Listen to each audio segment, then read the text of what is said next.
It was one of those super duper cold Saturdays, one of those days that when you breathe out your breath kind of hung frozen in the air like a strand of smoke, and you could walk along and look exactly like a train blowing out big fat white puffs of smoke.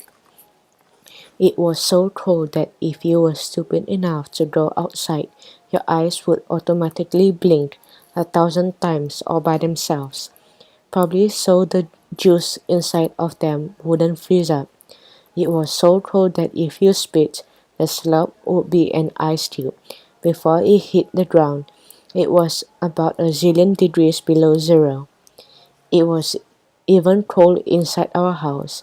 We put sweaters and hats and scarves and 3 pairs of socks on and still were cold. The thermostat was turned all the way up and the furnace was banging and sounding like it was about to blow up, but it still felt like Jack Frost had moved in with us. All of my family sat real close together on the couch under a blanket. Dad said like this would generate a little heat, but he didn't have to tell us this. It seemed like the cold automatically made us want to get together and huddle up. My little sister Joetta sat in the middle, and all you could see were her eyes because she had a scarf wrapped around her head.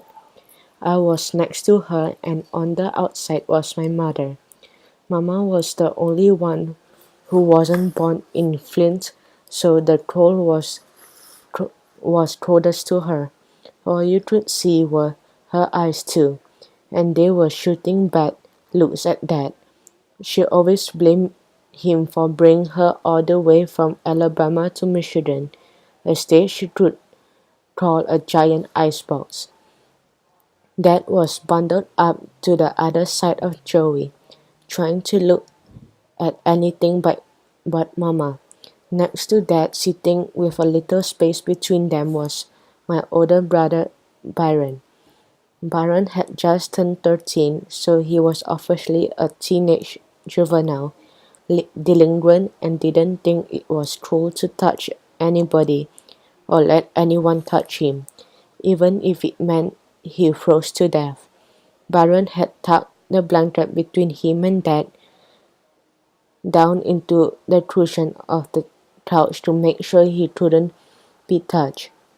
Dad turned on the TV to try to make us forget how cold we were, but all that did was get him in trouble. There was a special news report on Channel 12 telling about how bad the weather was, and Dad groaned when the guy said, "If you think it's cold now, wait until tonight. The temperature is expected to drop into record low territory, possibly reaching the negative 20s. In fact, we won't be seeing anything above zero for the next 4 to 5 days."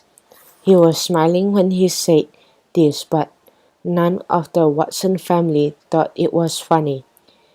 We all looked over at Dad. He just shook his head and pulled the blanket over his eyes. Then the guy on the TV said, "Here's a little something we can use to brighten our spirits and give us some hope for the future. The temperature in Atlanta, Georgia is forecast to reach." Dad coughed real loud and jumped off the couch to turn the TV off, but we all heard the weatherman say the mid-70s.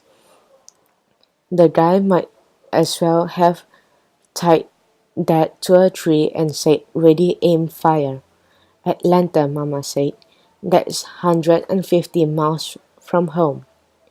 "Winona," Dad said. "I knew it," Mama said. "I knew I should have listened to Moses Henderson." "Who?" I said. Dad said, "Oh Lord, not that sorry story. You've got to let me tell about what happened with him."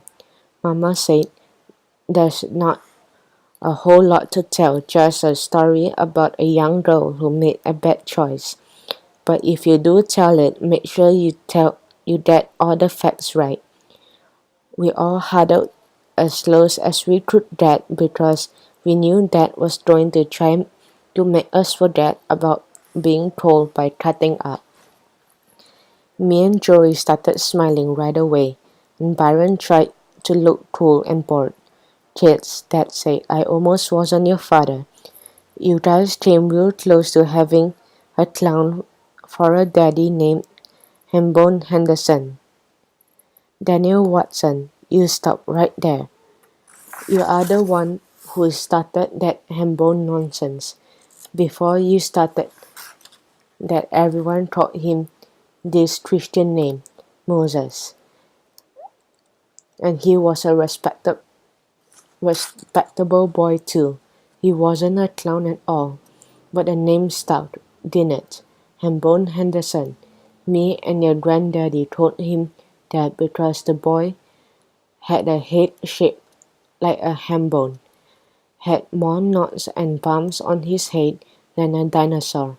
So as you guys sit here giving me these dirty looks because it's a little chilly outside, ask yourself if you'd rather be a little cool or go through life being known as the Hambo Nuts. Me and Joey cracked up. Byron kind of chuckled and Mama put her hand over her mouth. She did this whenever she was going to give a smile because she had a great big gap between her front teeth. If Mama thought something was funny, first you see her trying to keep her lips together and hide the gap. Then if the smile got to be too strong, you see the gap for a hot second before Mama's hand would come up to cover it. Then she cracked up too. Laughing only encouraged Dad to cut up more.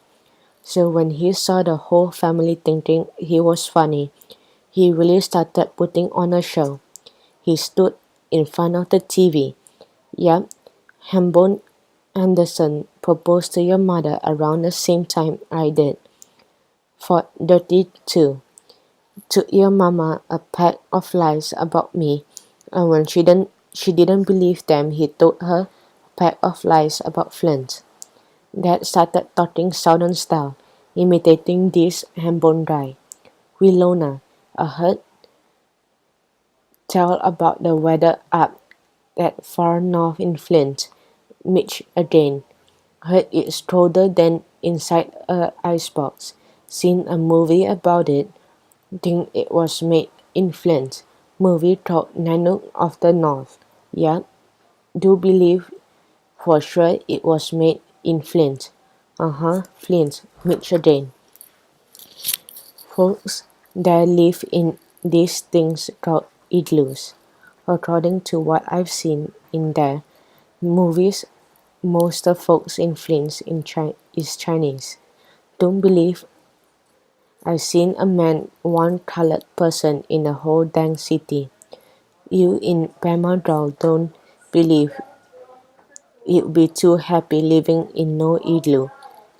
Ain't got nothing against them, but don't believe you'd be too happy living amongst the whole slew in Chinese folks. Don't believe you like the food. Only thing them Chinese folks in the movie ate was whales and seals. Don't believe you like no whale meat. Don't taste a lick like chicken. Don't taste like pork at all. Mama put her hand away from her mouth. Daniel Watson, you are one lying man.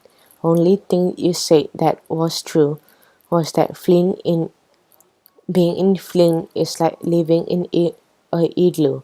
I knew I should have listened to Moses. Maybe these babies might have been born with lumpy heads, but at least they'd had warm lumpy heads. You know, Birmingham is a good place, and I don't mean just the weather either. The life is slower, the people are friendlier. Oh yeah, Dad interrupted. There are laugh a minute down there. Let's see, where was that colored only bathroom downtown? Daniel, you know what I mean. Things aren't perfect, but people are more honest about the way they are feeling. She took her min's eyes off that and put them on Byron.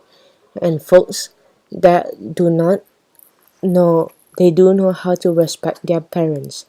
Byron rolled his eyes like he didn't care. All he did was tuck the blanket farther into the cushion. Dad didn't like the direction the conversation was going, so he called the landlord for the 100th time. The phone was still busy. That snake in the grass has got his phone off the hook. Now it's going to be too cold to stay here tonight. Let me call Sydney. She just had that new furnace put in. Maybe we can spend the night there. Aunt Sydney was the kind of mean, but her house was always warm, so we kept our fingers crossed that she was home. Everyone, even Byron, cheered when Dad got Aunt Sydney, and she told us to hurry over before we froze to death. Dad went out to try to get the brown bomber started. That was what we called our car. It was a 1948 Plymouth that was dull brown in real big. Byron said it was turned brown. Uncle Bud gave it to Dad when it was 13 years old, and we had it for 2 years. Me and Dad took a real good care of it, but some other time it didn't like to start up in the winter. After 5 minutes, Dad came back in huffing and puffing and slapping his arms across the chest. Well, it was tough and drove for a while, but the great brown one pulled through again. Everyone cheered, but me and Byron quit cheering and started frowning right away. By the way Dad smiled at us, we knew what was coming next. Dad pulled out two ice scrapers out of his pocket and said, "Okay, boys, let's get out there and knock those windows out." We moaned and groaned and put some more coats on, and went outside to strip the car's window. I could tell by the way he was pouting that Byron was going to try and get out of doing his share of the work. "I'm not going to do your part, Byron. You better do it, and I'm not playing either." "Shut up, punk." I went over to the brown bomber's passenger side and started hacking away at the strip of ice that was all over the windows. I finished Mama's window and took a break. Stripping ice off windows when it's that cold can kill you. I didn't hear any sound coming from the other side of the car, so I yelled out, "I'm serious, Byron. I'm not doing that side too. And I'm only going to do half the windshield. I don't care what you do to me." The windshield on the bomber wasn't like the new 1963 car. It had a big bar running down the middle of it, dividing it in half. "Shut your mouth. I got something more important to do right now." I peeked around the back of the car to see what Byron was up to. The only thing he stripped off was the outside mirror, and he was bending down to look at himself in it. He saw me and said, "You know what, Square? I must be adopted. There just ain't no way two folks as ugly as your mama and daddy could give birth to someone as sharp as me."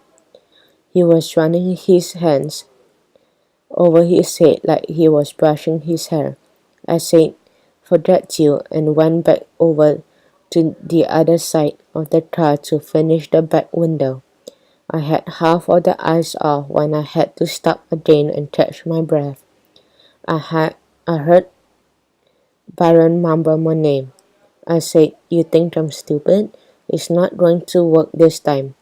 He mumbled my name again. It sounded like his mouth was full of something.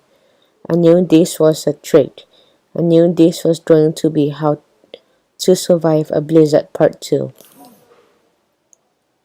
How to Survive a Blizzard Part 1 had been last night when I was outside playing in the snow and Byron and his running buddy Bobhead had came walking by.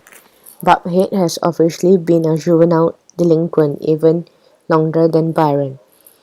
"Say kid," Bobhead said, "you wanna learn something that might save your life?"